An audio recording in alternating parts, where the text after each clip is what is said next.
2 தீமோத்தேயின் புத்தகம் 1ஆம் அதிகாரம் 7ஆம் வசனத்துல ஆண்டவர் நமக்கு பயமுள்ள ஆவியை கொடாமல். உலக மக்கள் தான் பயந்து சாகுறான், நாள் பார்த்து சாகுறான், நேரம் பார்த்து சாகுறான். ஐயோ இந்த நேரத்துல தான் இந்த நல்ல விஷயத்தை வைக்கணும், இந்த நேரத்தை தாண்டி போயிடுச்சுன்னா நம்ம செய்யற வேலை விளங்காது. ஐயோ இந்த நாளில் தான் கல்யாணம் வைக்கணும், வேற நாளில் வச்சுட்டா என்ன செய்யாது, கல்யாணமே விளங்காது. பயந்து சாகுறான். ஆனால் நமக்குள்ள ஆண்டவர் என்ன சொல்லியிருக்காரு, பயத்தின் ஆவியை நமக்கு கொடாமல். என்னென்ன ஆவியை கொடுத்துருக்காராம், அன்பு, அப்புறம் பலன், அடுத்து தெளிந்த புத்தி. இதுதான் பரிசுத்தாவியானவர். பரிசுத்தாவியான உள்ள வந்துட்டா அன்பும் பலனும் தெளிந்த புத்தியும் உள்ள ஆவியை தேவன் நமக்கு என்ன செஞ்சுருக்காராம். அதனால இருளின் வல்லமைகளுக்கு இவைகளை பில்லி சூனியம் கட்டு மாயவித்த அந்த அமானுஷ்யம் இதையெல்லாம் பார்த்து ஒரு துளி கூட நம்ம வாழ்க்கையில் என்ன செய்யக்கூடாது.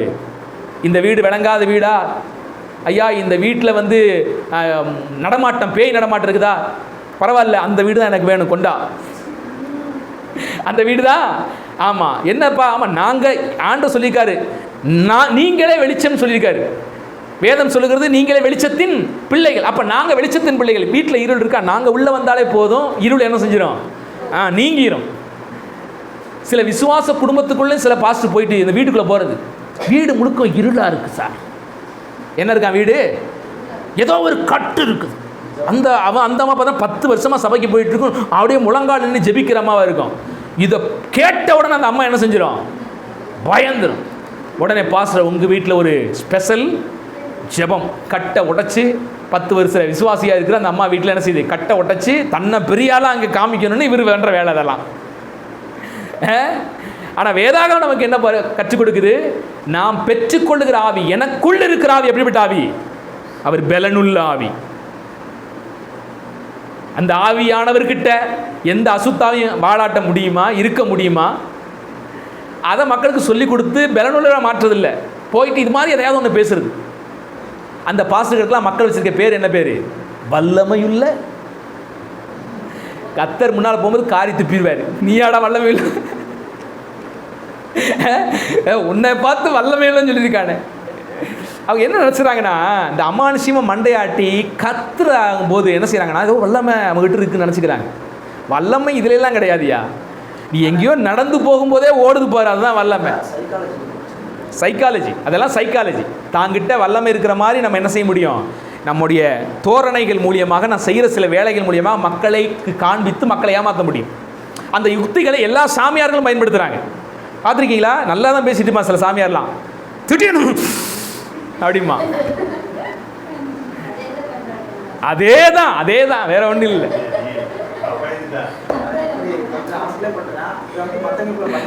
ஆமாம், புரியுதுங்களா?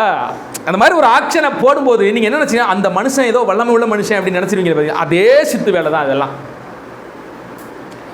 இது எல்லாத்துக்கும் நம்ம என்ன செய்யக்கூடாது, பல யுக்திகளை பலர் பயன்படுத்துகிறாங்க. தாங்கிட்ட வல்லமை இருக்குன்னு காமிச்சிக்கிறக்காண்டி பல யுக்திகளை. ஆனால் எங்கள் மாதிரி இந்த மாதிரி யுக்திகளை ஊழியர்கள், உண்மையான ஊழியர்கள் பயன்படுத்தினாங்கன்னா யாருமே என்ன செய்யலை, சாதாரணமாக போவாங்க. வெள்ளியும் பொண்ணு என் இடத்துல இல்லை, இயேசுவின் நாமத்தில் எழுந்து நட, அவங்க பாடு போயிடுவாங்க நடந்து. பார்த்துருக்கீங்களா பைபிள் இல்லை? அங்கே போட்டு ஒரு பாடியே பயங்கரமாக, பார் நான் உன்னை நடக்க பண்ணுகிறேன், ஓ பிறவியிலேயே நீ முடமாக இருக்கிறாயா, டீட்டெயில்.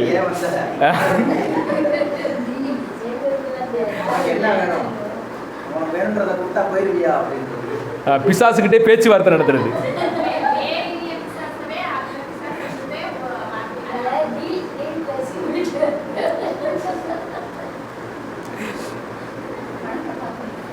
அப்போ ஒன்று புரியுதுங்களா? என்ன அப்படின்னா, கடவுளை தேடுவதை விட்டுவிட்டு, கடவுளுடைய வல்லமையை நம்புவதை விட்டுவிட்டு, வேறு மாற்றாக எந்த இருளின் விஷயங்களை நம்ம நம்பி ஒருவேளை நீங்கள் செய்யாமல் இருக்கலாம். ஆனால் அந்த வல்லமை மீது அதீத நம்பிக்கை உள்ளவர்களாக போகும்போது நீங்களும் யாரு தான், சூனியக்காரர்கள் தான். சூனியக்காரன்னா சூனியத்தை வச்சா பழிக்கணும்னு நம்புறவன் மாத்திரம் இல்லை, ஆமாம் என் வாழ்க்கையில் வச்சுட்டான் அப்படின்னு நம்புறான். பார்த்தீங்களா, அவனுமே ஒரு சூனியத்தில் இருக்கிறவன் தான். ஏன்னா எப்போ பார்த்தாலும் பயத்துக்குள்ளேயே இருந்து சாவான். விடுதலையாக என்ன செய்ய முடியாது, வாழவே முடியாது. ஆக தேவனுடைய பிள்ளைகளாகிய நாம் எப்போதுமே இந்த சூனியம் அந்த மாதிரியான வல்லமை மேலே அதீத நம்பிக்கை நமக்குள்ள என்ன செய்யக்கூடாது.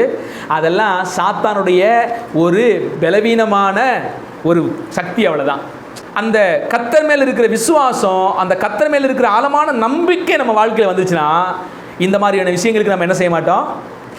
அப்போ கடைசி கால மக்கள் ஒரு கூட்டம் என்ன செய்யுதுன்னா, இந்த சூனியக்கார விஷயங்களில் நம்பிக்கை கொண்டு, மாய வித்தை மேலே நம்பிக்கை கொண்டு, குறி கேட்கறது, நாள் பார்க்கிறது, ஜோசியம் பார்க்கிறது, இது போன்ற அமானுஷ்ய விஷயங்கள் நம்பிக்கை கொண்டு கர்த்தரை விட்டு விலகி கர்த்தரை புறம்பாக தள்ளிவிட்டு சாத்தானுடைய வல்லமைகளுக்கு போதும்னு நிற்கிறாங்க. பார்த்தீங்களா, அவங்க தான் யார்? சூனியக்காரர்கள். நீங்கள் நல்லா பார்த்தீங்கன்னா கர்த்தர் மிகப்பெரிய அற்புதங்கள்லாம் செஞ்சுருப்பார், அதை நம்ப மாட்டான். ஆனால் பிசாசு வந்து அற்புதம் செய்வான், அவன் பின்னால் போவான். வாசிக்க பார்த்தீங்களா, பிசாசு நிறைய அற்புதங்களையும் அடையாளங்களையும் அப்படியே பயங்கரமாக செய்யுது. பிசாசு வந்து வானத்திலிருந்து என்ன செய்யுமா, அக்னியை கூட இறக்குமா, அந்த அளவுக்குலாம் பிசாசு செய்யுது. வெளிப்படுத்த விசேஷத்தில் பார்க்குறோம். அப்படி செய்யும்போது இவன் உண்மையான கர்த்தரை பின்பற்றி போகல, பிசாசை நம்பி போகிறான். ஏன் தெரியுமா பிசாசை நம்பி போகிறான்? ஏன்னா கர்த்தரை நம்பி போனால் நீ இதை செய்யாதேன்னு சொல்லுவார். இந்த தப்பு செய்யாத, இந்த பாவம் செய்யாத, இதுதான் பரிசுத்தமானது, இதுதான் நேர்மையானது, இதுதான் நீதியானது, இதில் தான் நான் பிரியப்படுறேன், எல்லாமே கர்த்தர் சொல்லுவார். ஆனால் பிசாசு என்ன செய்ய மாட்டான். புரியுதுங்களா ஏன் போகிறான்னு? இன்னைக்கு பிசாசு சபைன்னே ஒரு சபை வச்சிருக்கிறான். லூசிபரை நேரடியாக வழிபடுகிறான். நிறைய சபைகள் இருக்கிறது வெளிநாடுகளே. இந்த சபை பிரபலமான சபை, அதுக்கு பேரே லூசிபர் சர்ச், சாத்தான் சபை என்று அந்த சபையினுடைய பேரே. அதில் பெரிய பெரிய கோடீஸ்வரர்கள், பணக்காரர்கள் எல்லாம் போய் சேர்றாங்க. ஏன் சேர்றான் தெரியுமா? ஏடா அவனே சாத்தான், நேரடியாக சாத்தான் சபை மீனாச்சு இருக்கிற, எப்படா போகிறேன்னு கேட்டால், இங்கே இந்த சபைக்கு போனால் நாங்கள் நேர்மையாக வாழணும்னு அவசியம் இல்லை, பரிசுத்தமாக வாழணும் அவசியம் இல்லை, இதை செய்ய அதை செய்யாத இப்படிங்கிற விஷயம்லாம் எங்களுக்கு எந்த லாபமும் கிடையாது. எங்கள் மன என்ன விரும்புதோ அதையெல்லாம் அங்கே செய்யலாம். சாத்தானே எங்களை என்ன பண்ணுது? ஆசீர்வதிக்குது, எங்களுக்கு சொத்து சுகத்தை தருது, நாங்கள் வேலையில் எங்களுக்கு முன்னேற்றத்தை கொடுக்குது, பத்தாதான் எங்களுக்கு ஜாலியாக இருக்கிறோம். அப்போ எதுக்கு சாத்தானுடைய வல்லமையை நாடி இந்த கடைசி கால மக்கள் போகிறாங்கன்னா இதுக்கு தான் போகிறாங்க. யோவானின் புத்தகம் 3ஆம் அதிகாரம் 19ஆம் வசனத்திலிருந்து வாசிக்கலாம். நல்லா கவனிங்க. ஒளியானது உலகத்திலே வந்திருந்தும் மனுஷருடைய கிரியைகள் பொல்லாவிகளாய் இருக்கிறபடியால், நல்லா கவனிங்க, அவர்கள் ஒளியை பார்க்கிலும் இருளை விரும்புகிறதே அந்த ஆக்கினைக்கு என்னதான்? 20வது வசனம், பொல்லாங்கு செய்கிற எவனும் ஒளியை பகைக்கிறான். இந்த வசனம் ரொம்ப முக்கியம். தன் கிரியைகள் கண்டிக்கப்படாதபடிக்கு ஒளியின் இடத்தில் வராதிருக்கிறான். எதுக்கு ஒளியின் இடத்துல வரல? இயேசு கிறிஸ்து ஒளி, அவர் இந்த உலகத்தில் வந்திருக்கிறார். இப்போ ஏன் இவன் ஒளியின் இடத்துல வரல அப்படின்னா, தன்னுடைய தவறுகள், ஒளி கிட்ட வந்தீங்கன்னா தவறு என்ன செய்யும்? கண்டிக்கப்படும். இந்த தவறை கண்டிக்கிறது மக்களுக்கு என்ன செய்யறது இல்லை, இப்போ பிடிக்கிறது இல்லை. ஆனால் சாத்தான் என்ன செய்ய மாட்டான்? தப்பை கண்டிக்கவே மாட்டான். சார் என்ன தப்பு செஞ்சுக்கிட்டு இருந்தாலும் நீ என்ன செஞ்சிரு, வந்தால் போதும் எங்களுக்கு சபைக்கு, அதான் சாத்தான் சபை, என்ன வேணாலும் தப்பு செஞ்சுக்கோ. ஆனால் இயேசு கிறிஸ்துவில் வந்தால் என்னது? அவன் தப்பு கண்டிக்கப்படும். நீ பாவி, அதிலிருந்து மனம் திரும்பு, நான் தான் உன்னை பரிசுத்தமாக்குகிறவன், நீ மனம் திரும்பும் போது உனக்கு மன்னிப்பை தருகிறேன், புதிய வாழ்வை தருகிறேன் என்றெல்லாம் ஆண்டவர் பேசுவார். ஆனால் சாத்தான் மனம் திரும்புது, ஐயே அதெல்லாம் வேணாம், நீ இப்படியே இரு, செஞ்ச பார்த்து செஞ்சுக்கிட்டே இரு, நான் உனக்கு இருக்கிறேன், உனக்கு எல்லாமே தருவேன். இந்த பில்லி சூனியம் செய்வன, நல்ல நேரம் கெட்ட நேரம், லாக்கு காலம், இதெல்லாம் பாருங்களேன், மனிதனுடைய ஒழுக்க வாழ்க்கையை முக்கியத்துவப்படுத்தாது. காசு கொடுத்தா இதெல்லாம் நடக்கும். யாருக்காவது சூனியம் வைக்கணுமா? காசு கொடு, அவனை முடிச்சு கட்டிடுவோம். நல்ல நேரம் கெட்ட நேரம், நீ நல்லா வாழ்ந்தா நல்ல நேரம், நீ பரிசுத்தமாக வாழ்ந்தா எல்லாம் நல்லது நடக்கும், அதெல்லாம் இல்லை, காசு கொடு, எல்லாம் உனக்கு கிடைக்கும். குறி சொல்கிறது நல்லது நடக்குமா கெட்டது நடக்குமா அதெல்லாம் தேவையில்லை சார், காசு கொடுத்தா நாங்கள் அதெல்லாம் டீட்டெயிலாக சொல்லிடுவோம். இப்போ இருளின் வல்லமைக்கு வித்தியாசம் புரியுதுங்களா? அப்போ இப்படிப்பட்ட சூனிய காரியங்கள் நம்முடைய வாழ்க்கையில் என்ன செய்யக்கூடாது? இருக்கக்கூடாது. குறி கேட்க போகக்கூடாது. நல்ல நேரம் கெட்ட நேரம் பார்க்கக்கூடாது. ஜோசியம் மீதான நம்பிக்கை நம்ம வாழ்க்கையில் இருக்கக்கூடாது. பில்லி சூனிய காரியத்தின் மீது நம்பிக்கை இருக்கக்கூடாது. நம்முடைய ஒரே ஒரு நம்பிக்கை யார் மேலே? கர்த்தரை நம்பி கர்த்தரை விசுவாசித்து இந்த உலகத்தில் நன்மை செய்யுங்க.